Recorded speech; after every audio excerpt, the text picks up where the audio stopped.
Good morning and welcome to the Iowa City Foreign Relations Program featuring Aferdita Krasniqi on the topic of Kosovo, Education as Resistance. Thank you for joining us today. My name is Peter Gerlach and I am the Executive Director of ICFRC and your host for today's program. This marks our 40th anniversary. And we're celebrating our supporters, our legacy in the community, and the bright future ahead for internationally focused programming in Iowa City. We are deeply grateful for the long-standing support of our community. Many of you are with us here today.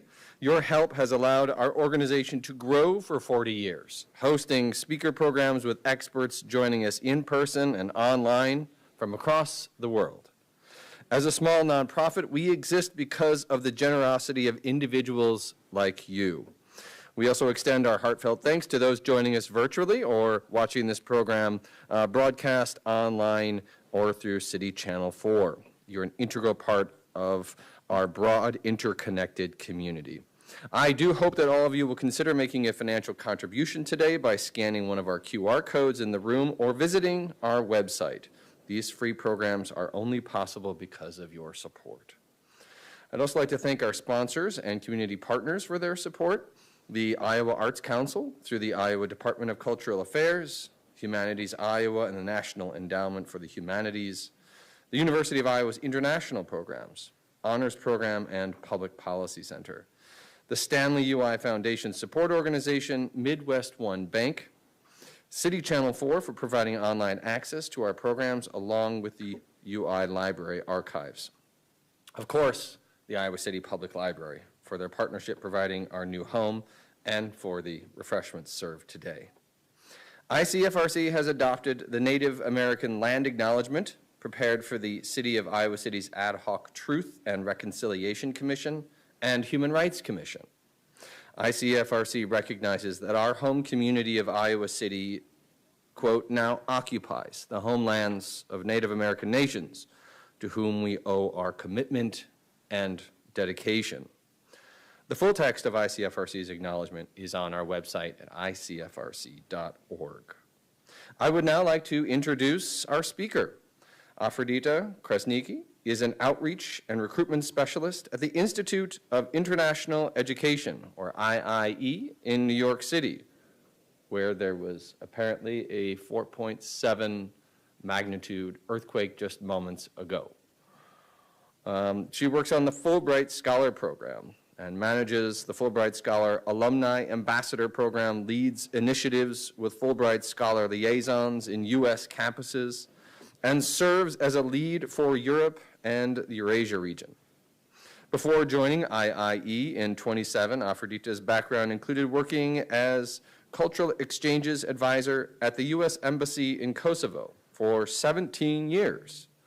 The U.S. government awarded her the special immigrant visa for her exceptional work and contribution to strengthening U.S. and Kosovo's political, educational, and cultural relations. She has a BA in English Language and Literature, is a native speaker of Albanian, and speaks fluent Serbian. Aferdita is passionate about building bridges between people. This marks her 24th year of working with the Fulbright program. Please join me in welcoming Aferdita Krasniqi, who will talk about Kosovo, education as resistance. Thank you so much, Peter. Thank you, everyone, for coming today to learn more about Kosovo, this small country with a big heart, and that I had the pleasure to live there for most of my life. And I recently moved here in the United States. So I want to thank Peter. I want to thank Sylvia Jones as well, who invited me to present to you today. And it's such an honor for me to be here. And I want to thank the Iowa City Foreign Relations Council and the Iowa City Public Library for hosting this event, and all of you for coming here today on a Friday to learn more about Kosovo and the journey that Kosovo had throughout, and how I want to spotlight education as one of the resistance that we used throughout our history. So Like Peter said, I'm Aferdita Krasniqi. I work as an outreach and recruitment specialist on the Fulbright Scholar Program for the Institute of International Education. I'm based in New York City, and I've been living here for almost 8 years. So um, I would like to share my journey and how I came about to live in the United States. But first of all, I want to also share the map here of Kosovo, which probably many of you are familiar by now, because I know that Iowa State and Kosovo, they do have many partnerships, and they do have even something like sister state partnership. So I know that there has been a collaboration ongoing for many, many years. So I want to also thank everyone in Iowa for contributing so much to development of Kosovo, as well as in the educational aspect as well. So I'm sorry I couldn't be here in person today. I would like to ask you about, how much you know about Kosovo and anything you want to share. But since I guess today we're not able to do that, I'm just going to tell you a little bit about the history. And also, as you can see on the right-hand side, we do have a statue of Bill Clinton in the city center as a thank you to all the contribution that the United States has given to Kosovo. So I was born in Kosovo, and you can see the capital city of Pristina. That's where I was born on my background. That's the city, the lovely city. And Kosovo is located in the Southeast Europe in the Western Balkans. We became independent from Serbia in 2008. And Kosovo is celebrating the anniversary every year on February 17. So Kosovo received great support from the US during its road to independence. And therefore, it is the most pro-American country in the Balkans and probably in Europe, and I can say probably all over the world. There is such a pro-American sentiment. And we do have a population of 1.9 million inhabitants per the 2020 census, and 95% Albanians live in Kosovo, and then we do have a 5% minority groups that live there. So this is the capital of Kosovo, and it's called Pristina, with almost 500,000 inhabitants. And it is a vibrant city dominated by youth and has many attractions. Pristina has a very strong cafe culture, and many internationals, including the US ambassadors to Kosovo, who I worked with at the US Embassy for many years.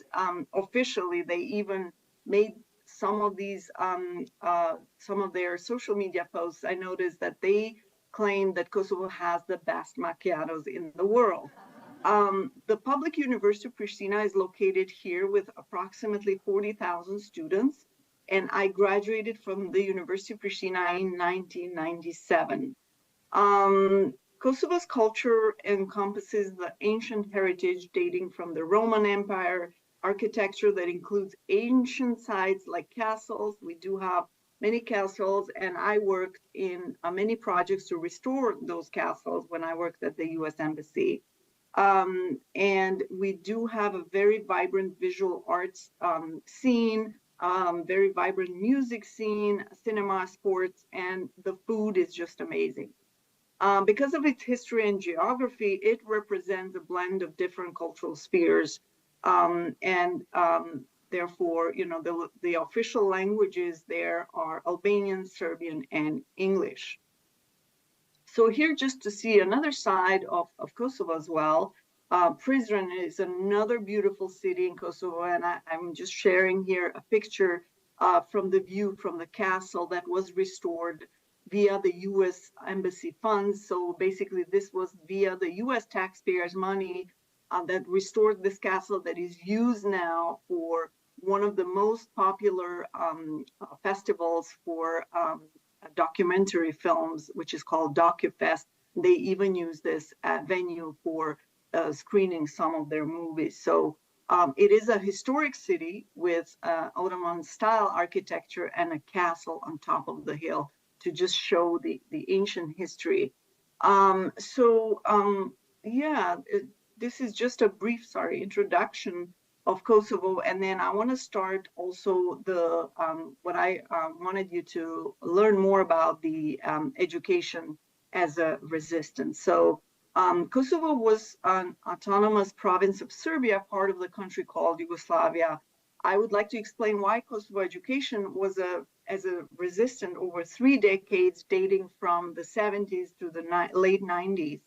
Um, Education has kept Kosovo Albanians alive to this date.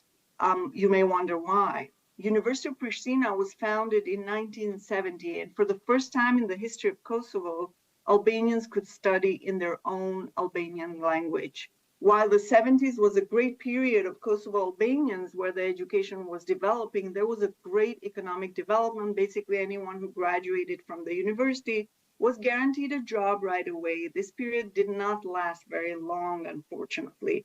In March of and April of 1981, a student protest in Pristina led to widespread protests by Kosovo Albanians demanding more autonomy. And this protest was initiated by the students. So I remember I was, a very little child when this happened because I lived in the city center, and I just started my first year of elementary school, where I could hear the chants and the student protesting outside of my apartment and demanding Kosovo to become a republic, to have the equal rights as the other 6 republics as part of the Yugoslavia.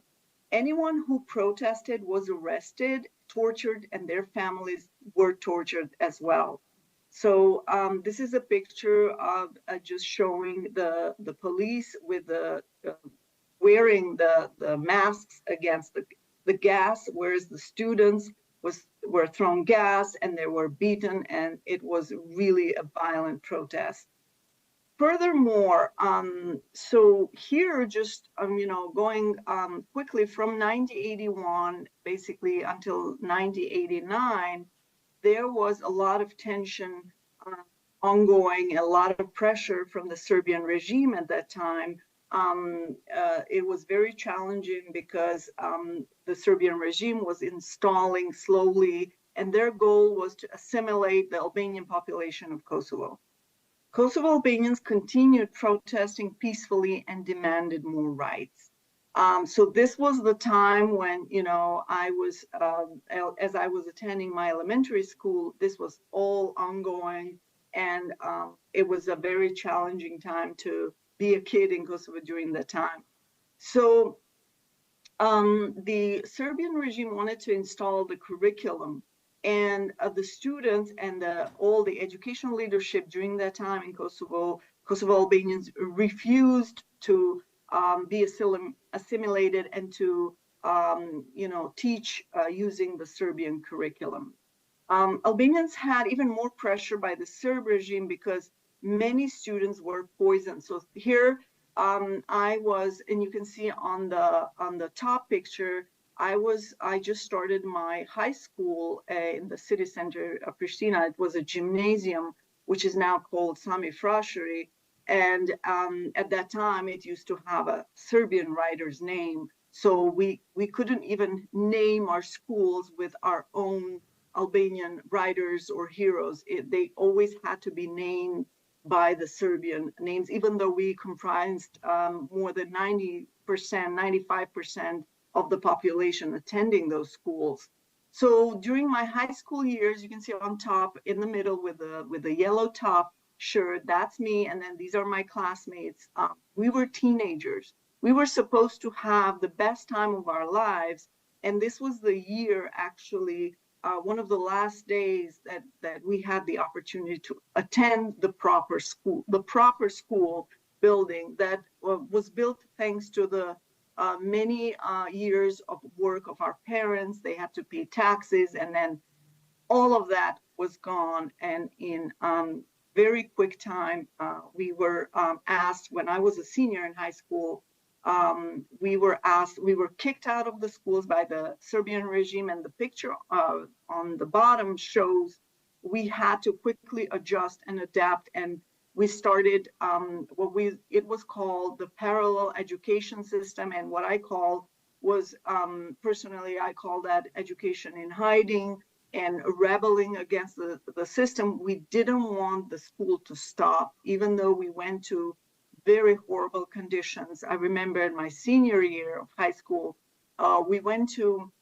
any room or any basement or any shop that people had the grace to just open these doors for the students to continue their education. So you will see we were sitting on the floor, and we just wanted to continue the education. And at the same time, while the regime was ongoing slowly, this was part of the big goal of the Serb system to assimilate Albanians through education. However, we didn't stop. So we were going in hiding, our schools were closed, but our education continued in many living rooms and other spaces. We didn't have electricity, there was no power, but there was such a strong will to keep the education going on, to prevent illiteracy in any way possible. So there was a strong solidarity and a community spirit among Albanians, and especially Albanians from diaspora who financed the parallel education. And at the same time, there was a huge inflation going on, and all the salaries that parents were earning were minimum. So we couldn't buy much. And I remember the last salary that my parents received, we could only buy 2 candles and a match. And we used that because we didn't have electricity also at home. There was a lot of pressure, coming from the regime. So during this time, I started my undergraduate studies at University of Pristina. So I studied English language and literature from 92 to 97. And here during the first years as a student at the University of Pristina, we continued our education in basements, in houses, abandoned houses, or even the house. Some of the people were just opening their full houses, like 3 or 4 floors, just for the students to continue their education. The most challenging part was for the students of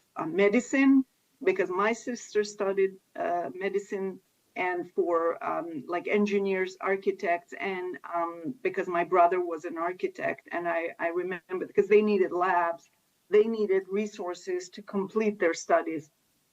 So everything was improvised. But during that time, there was a survey even done that the education quality was very strong. So you will see here, while we were trying to study, on the top picture here, you will see we were also protesting and wearing white. So these were peaceful protests that happened in the neighborhood where I used to live in Pristina, called Velania, where most of the educational and departments of the University of Pristina were located in many of these houses. So you will see on the top right how the peaceful protest started, and you will see there some of my family members, even my husband is in this picture, and my brother is in this picture. These were the students of architecture, and I was able to get this picture from them. And then on the top, on the bottom picture, you will see how the protests ended with tear gas, and then even the person here that is, I'm showing with my mouse cursor, that was the head of the student organization, who is currently the Kosovo's Prime Minister, Albin Kurti. So he was leading these peaceful protests that, we wanted to make sure our voice was heard. And all the time, these protests, the changes and the rights were always demanded and initiated by the students. So this is directly related to the education. You can see here the Serbian police officers throwing tear gas to the students and chasing them with rubber sticks. We were running for our lives, and this was repeated many times until the war started. And this then the war started in 98 and lasted until June of 1999. It was fought by the forces of Serbia, which controlled Kosovo before the war, and it was the war against Kosovo Liberation Army was established, and they were trying to fight the Serbian forces and the regime. And during this period of time, so I was still living in Kosovo until March of 99, when the NATO airstrikes started against the Serb forces. And then at the same time as the airstrikes were happening in the sky, the Serb regime kicked us out from our homes, and I became a refugee. For a few months, I lived in North Macedonia. So there were 13,000 victims during the war. There's still 6,000 people missing, 10,000 people raped, and almost 1 million refugees in North Macedonia, Albania, and Montenegro. So this was the attempt from the Serbian regime to basically assimilate and also clear, it was considered an ethnic cleansing by the regime to clear Kosovo from the Albanians and just, dominate Kosovo. So while the world was watching Kosovo Albanians being killed, there were negotiations that were happening with the international community, particularly led by the United States, trying to convince Serbia to stop the killings and stop the war.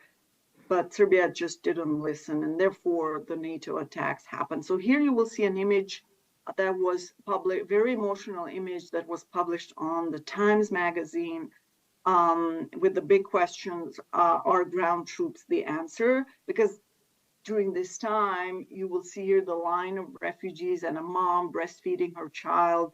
Very emotional moment in the Kosovo history, but definitely this was, something that was highlighted all over the international media. Even now that I live in the US, many of my friends and colleagues, they still remember this time. And I'm curious to know also from you if we have a chance to have some interaction here.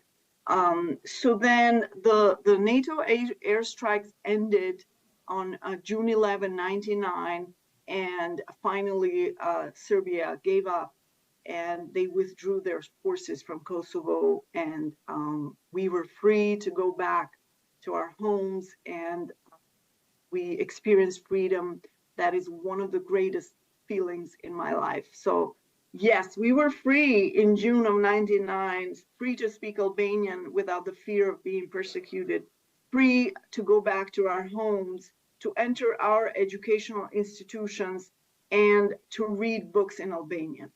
I even get like goosebumps now as I'm presenting this, and I apologize for that, but we got the freedom from persecution, but not independence from Serbia. So we were still, kind of not 100% free, but we were still considered from 1999 to 2008 as a territory of under the UN administration, so under UN mission in Kosovo, which is still present in Kosovo. So during this time, I started working, right after the war, actually, I started working for the US Embassy in August of 99, so a couple of months after I came back home, and I wanted to contribute to build the Kosovo education institutions, because that was something that we were deprived of, and I wanted to give the contribution, and therefore I was really honored to start working for the US government in Kosovo in 99. And the first time I entered the University of Pristina building was when I did a visit on behalf of the US Embassy. I mean, at that time it was US office in Pristina, because we were not allowed to be a US Embassy because we were not a country yet. But this was such another emotional moment in my life. And also when I started working for the US Embassy, because of the US support in the country, in Kosovo, there were many US dignitaries that visited Kosovo during this time. And as I was working for the embassy, I had the pleasure to meet many of them. the life was started to be rebuilt, and we were still ongoing negotiations with Serbia were happening. There was a lot of presence of international community, but at the same time, this is when I started working on the all the U.S. government-funded exchange programs. I established them. We had very limited working conditions. I remember when I started working at the embassy, I mean, at that time it was U.S. office, Pristina.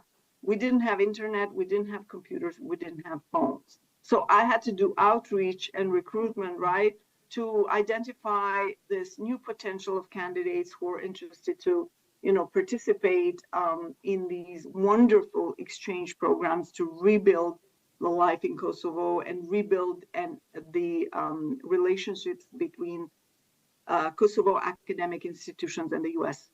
Academic institutions. So, and then in 2008, when Kosovo declared independence from Serbia, and it was the U.S. Was one of the first countries that recognized Kosovo independence from Serbia, and a significant number of other countries, including several European Union members, followed. So even though Kosovo has been independent since 2008 now, Kosovo is part of many international organizations, many educational institutions support Kosovo as well. Like here from the US, there are so many university linkages that are ongoing. Like I know that the University of Iowa has a partnership with the University of Pristina. So there is a lot of collaboration ongoing. And without the US support, this would not have happened. But Kosovo is still not part of the United Nations, which is important for Kosovo to be part of other big important organizations. And here in the picture, you will see Kosovo flag. That is the Kosovo, how it looks in geography, and then all the stars representing the ethnic groups that live in Kosovo, 6 different ethnic groups. And just fast forward to, I worked at the U.S. Embassy since 1999 to 2016, and I worked as cultural affairs advisor, and I worked on cultural diplomacy projects, higher education programs that help shape the education system in Kosovo. And as Peter mentioned earlier, after 17 years of working for the U.S. government, I was awarded the special immigrant visa for my contribution in building these relationships, academic, educational, political ties between the U.S. and Kosovo. So now I work for the Institute of International Education, which is, I feel, a continuation of my work, because even from this side of the pond, I work on the Fulbright U.S. Scholar Program, and these are opportunities for faculty, staff, administrators in the U.S. campuses to go teach and research or do professional projects abroad. So I oversee Europe and Eurasia region, and within that region, as you know, is Kosovo, and it is my honor to still continue my contribution in the Kosovo education system.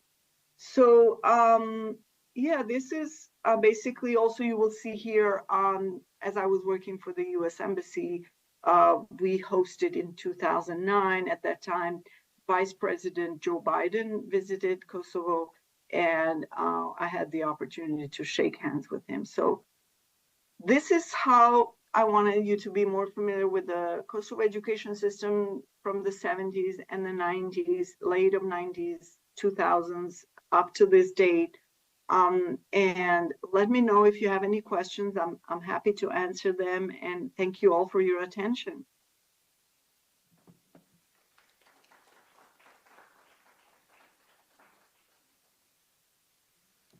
Okay, we now move to the question and answer portion of our program. For those with a question, please raise your hand and I will share the microphone with you. Questions? We're currently seeing a large number of young Kosovars going to Germany and elsewhere to work, to improve their lives, etc. And people are hoping that they will continue to send money back in terms of remittances and support, and eventually to come back and work in Kosovo and build the country. What elements of education right now do you deem to be the most important for Kosovo's future development and prosperity? Thank you. That's a very great question, interesting question. So just so you're probably aware that since January of this year, Kosovo now is part of the visa liberalization process, which means that people can now freely travel to Europe and in Schengen states. And many of those that are not part of the Schengen states then also agreed to be part of this visa liberalization process. Kosovo is the last country in the Balkans that was isolated in the sense of we needed visas to participate, to travel in Europe, and all the other countries had visa regimes for Kosovo. So now since January, I know that people were, kind of afraid of this moment that, many people will leave. But I think even just last week, there was a huge success from the University of Pristina, Faculty of Law students who attended an event, and it was like a competition for law students in Europe, and they gained the third place in the competition. So that just shows like there is potential, there is quality in education there. But like any other struggling, developing country, of course, this will be a challenging time. But thanks to these educational programs, even though we had the visa regime for so long, there has been a lot of collaboration between the US and Kosovo to send students abroad, to send students to the US, to give them this opportunity. Many of them, gained master degrees, continued their studies, and were given opportunities that otherwise they lack them. So I think education continues to be an important factor, because even like how to show how strong the educational aspect is for Kosovo, we have the current president of Kosovo, Vjosa Osmani, who is an alum and received her LLM from the University of Pittsburgh in Pennsylvania. So that just shows that Kosovo right now, the education is very important, and they're trying to select leaders who are well educated and who are interested to go back in Kosovo and contribute further to the education system. So I hope I answered your question. But, this is a broad discussion ongoing. And of course, it is something that these contributions, these collaborations with, for example, University of Iowa, and there are some huge partnerships with some other universities like Arizona State University, who have contributed for many years to enhance the education quality at the public University of Kosovo, because there are also many private institutions, private universities. We do have the Rochester Institute of Technology, who is based in Kosovo, has like over 15 years. They have their branch in Kosovo. And then we have many other private institutions that are providing educational opportunities for students. And many of these private institutions are in partnership with foreign universities as well. So the accreditation process is very important for Kosovo. So I know that they're trying to bring quality to these institutions.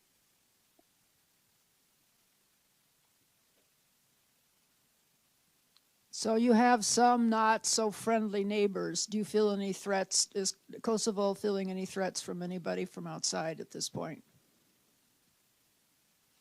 Well, this has been very challenging, of course, many years. The security and safety is very important, but we still have the NATO forces in Kosovo, what are they called? The Kosovo forces, KFOR, that is still protecting the peace. These are mostly peace forces. But of course, that has been an ongoing debate as well, but nothing major, of course, none. But as long as there are some there is international community participating in ongoing negotiations between Kosovo and Serbia, I think the peace is going to prevail. But of course, you never know. You said that the Kosovo is not part of the United Nations yet, and I think that is very, very critical. I wonder what, as an alumni of the student body that probably has been trying to see to the development of education, and knowing fully well that being part of the United Nations is very, very important. What are you or the student bodies now? How are you encouraging some of the students who are still in the university in Kosovo, and those who are outside the country, and those of you who are alumni? How are you mobilizing to ensure that the diplomatic strength to be able to get Kosovo into the United Nations? I wonder if there are things you're doing, and how other students in other parts of the world that support Kosovo would contribute in that effort. Great, thank you. Great question. So yeah, we do have a very robust Kosovo Albanian diaspora in the United States and many other countries, developed countries, and everybody tries to do their own part, right? Because wherever we have Kosovo representatives or students who are going to study or present in various institutions, they all try to do their part. They all serve as Kosovo ambassadors, cultural ambassadors, trying to build this reputation about Kosovo, that it is a peaceful country, that it is democratic country, and it is very open to collaborating with other countries. So, there are challenges, of course, because as you know, United Nations, that's such a huge organization, and there are some very important countries that are participate in the UN Security Council that then they would veto Kosovo being part of the UN. But we do have our allies like the United States, UK, and Albania. I know that they lobby for Kosovo, and we do have many times when we have representatives from the Kosovo government attend the UN Security Council meetings. They will speak, they will get the floor, for example, from the US side or from the British side or from Albania side or any other partner who is still trying to help and lobbying for Kosovo to become part of the UN. So everybody has rallied and is trying to help, but then you will have some other countries like Russia, China, who are allies with Serbia, who will veto the right for Kosovo to be part of the UN. But however, Kosovo has never stopped raising its voice wherever possible, and we're still we're able to be part of many international organizations, even though it is required to be a UN member. But thanks to the partners and allies and the support, especially the critical support from the United States, we were lucky to be part of many sports organizations, monetary organizations, and many others. So this is a continuous, conversation again, but we're hoping that one day we will be able to overcome those challenges that are set by, some other bigger forces.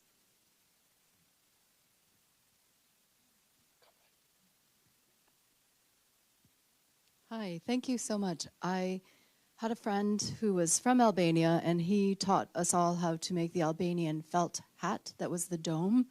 And I was curious, oftentimes countries wanting to join or people wanting to join think they have to have a forced fit into that paradigm.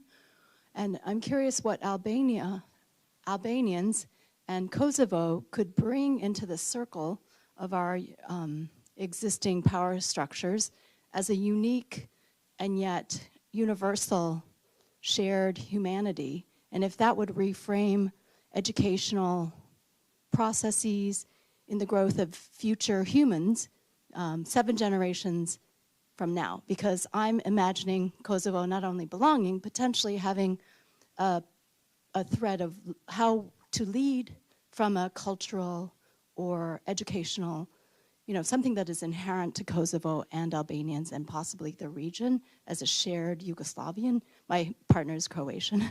So I think the things we share might be deeper or hidden beneath, and I'm just curious if that is present through the arts, culture, music that you, and even filmic narratives that you have shared that are instituted in the DocuFest. Thank you so much. Great, thank you. Well, we are still considered a new country, but with a long heritage and tradition. So it is, you will, as I showed just briefly, some of the castles we have that are dating back to the Roman times, and we do have that heritage still present. But we were deprived of being part of the global conversation for centuries, right? We're new as a country still, and we're still building. Because we were deprived of these opportunities, then we could not represent the country, right? So this is still building. We do have people in the sports, like some of the, like for example, women in sports, the judo sports women who have won gold medals, so they put Kosovo in the map, right? So then in terms of the music, we do have, for example, as probably everybody knows, Dua Lipa is from Kosovo. That puts Kosovo in the map because she lived in Kosovo. She was not born, but lived in Kosovo for a period of time. Then we have Rita Ora, who is also a well-known musician who put Kosovo in the map. So we do have like bits and pieces, like the puzzle is coming together, and this is going to take more time, of course, to put Kosovo in the map because these things don't happen overnight. But one thing that I know that many international media has focused on, especially with Albania's developing tourism, and that is also Kosovo is gaining from that because it's a neighboring country and we are very close to Albania, and the culture of the food. So any tourist that you want to pick a country where you want to go, where it's affordable, they're looking for, of course, historic places to visit, the food and the people. And if they're pro-American, especially for Americans. So these are some of the things that help build a very welcoming culture for Kosovo. And whoever has visited Kosovo can attest to this. So I know I can be biased about this, but whoever has visited Kosovo, they can really attest to that. It is really unique, affordable to visit, and welcoming. So this is above everything people want to hear about these wonderful stories. So in terms of the, other things, we do have new leadership in Kosovo that are trying to really work hard to, bring back meritocracy in Kosovo, and therefore, support the development of fair and merit-based institutions in Kosovo. So, yeah, I hope this answers some part of your question or comment. I do have a question for you, Aferdita. First of all, thank you so much for a wonderful presentation. I'm hoping perhaps you might say a bit about your work with Fulbright and maybe connecting that to the, as you've described it, the special relationship between Kosovo and the United States and, the incredible opportunities that students have. There are some in the room who are eyeing Fulbright as a possibility, and perhaps you could share a bit about what students do when they are in Kosovo and elsewhere in the world. Great, thank you. So thanks for this opportunity to talk about my work as well. So I work on the 4x2 Scholar program. These are opportunities for university professors, academics, faculty, staff, professionals to go abroad and teach for a semester or two. And these are fully funded opportunities. There is a competition, there is an application process, and currently we are accepting applications for the academic year 2025-2026, and the deadline is going to be September 16.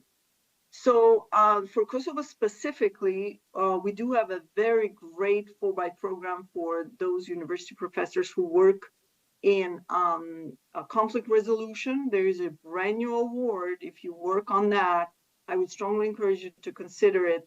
And also there is another award in focusing on linguistics. We do have another opportunity for any other discipline, but these are like some major awards, and they're trying to innovate the Fulbright program in Kosovo every year. So for that, if you're interested, let me know. I can put my email in the chat, and I am the person responsible handling outreach and recruitment for Kosovo and some other European countries, but specifically in Kosovo, if you want to go there to this pro-American country, have a wonderful academic experience, have a wonderful cultural experience, this is the place for you to be. When you asked about the students, because you said there are some students in the room, we do have the Fulbright US student program. These are for American students who want to go abroad to study, research, or even teach English. So we do have wonderful programs, and these are, again, fully funded. As long as you are a graduating senior and you graduate with your bachelor's degree before the start of the Fulbright, you are eligible. And then as long as you don't have a PhD, then this category of students are eligible for the Fulbright US student program. So we do have programs that are for graduate degree programs, PhD programs as well. You want to get a degree while you're doing a Fulbright. These are opportunities. We just opened the Fulbright US student program competition this week, April 2nd. And then the deadline is different for every school. So you want to check with your university if you can apply through your university. Sometimes we even receive applications as independent students. So you apply as an independent candidate, but I would strongly encourage you to go to your home institution, even if you're an alumni, and check with your Fulbright program advisor. There should be one. I think there is one at Iowa University, or if you have other universities, students from other universities present there. It's a great program. It's a transformational experience. You get to go to nicest places, meet wonderful people, and serve as cultural ambassador. So you would represent the U.S. culture as a Fulbrighter, and then this is such a prestigious opportunity as well, and opens many other doors in the future.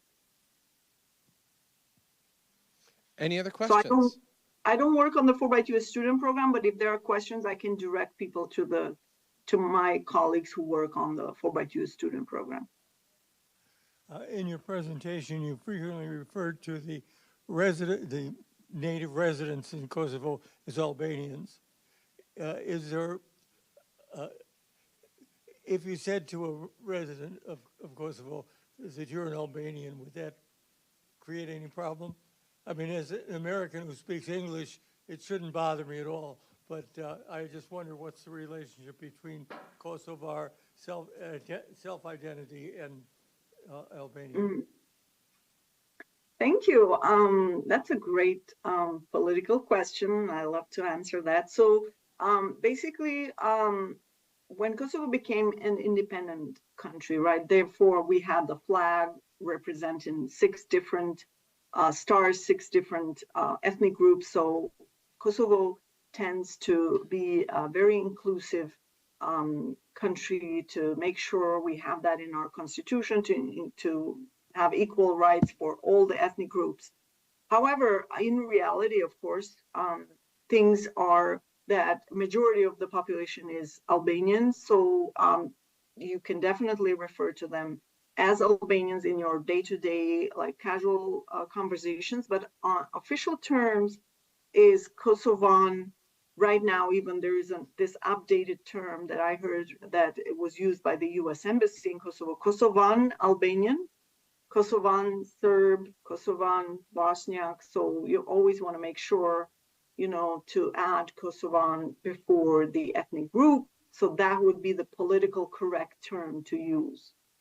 But, I consider myself casually, like in my outside of official settings. I'm an Albanian from Kosovo, but in my official address, I am a Kosovan Albanian. Now, I guess I'm an Kosovan Albanian American. So but that's a good question for you to know. So you wouldn't offend anyone if you go there as a tourist and say, "Oh, you're Albanian." You would be completely fine. So don't worry about it. Okay, very good. Thank you so much, Aferdita, for your excellent program today. If you enjoyed this free program, the refreshments provided or the opportunity to connect around important international topics with in-person and virtual experts, please do consider financially supporting our mission to help Iowans better understand international issues and foster global engagement. Thank you to the members of our community and to the Iowa City Public Library for their enduring support. Our next program is a big one. It features NPR's global democracy correspondent Frank Langfitt and IPR's Ben Kiefer, host of River to River. Join us from 4:30 to 6:30 next Wednesday, the 10th of April, at the UI Old Capitol Museum Senate Chamber to celebrate ICFRC's 40th anniversary.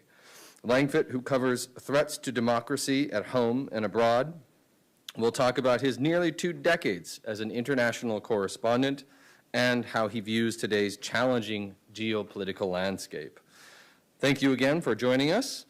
Please sign up for our monthly newsletter and follow us on social media to learn more about upcoming events. With that, thank you, Aferdita, and we are adjourned.